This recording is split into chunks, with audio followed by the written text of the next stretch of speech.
ভোজন রসিক বাঙালি দুপুরের গরম ভাতে ছোট বা বড় কোনো এক প্রকারের মাছ তো অবশ্যই চাই। আর আজ আমি রান্না করব পাবদা মাছের ঝাল। তাই শাশুড়ি মা মাছের পেটের সমস্ত নোংরা বের করে পরিষ্কার পরিচ্ছন্ন করে ধুয়ে দিয়েছে।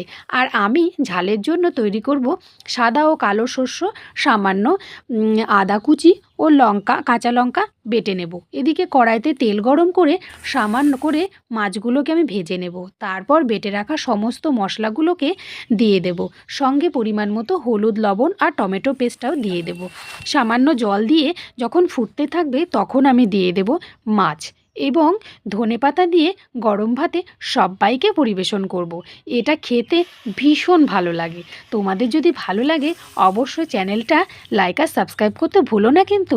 সুচন্দ্রা আমার new subscriber, thank you Suchandra. আর আমার রান্না দেখে তার ভীষণ পছন্দ হয়েছে, তাই লিখেছে ভেরি নাইস। তোমরাও কিন্তু এভাবে কমেন্ট করতে পারো।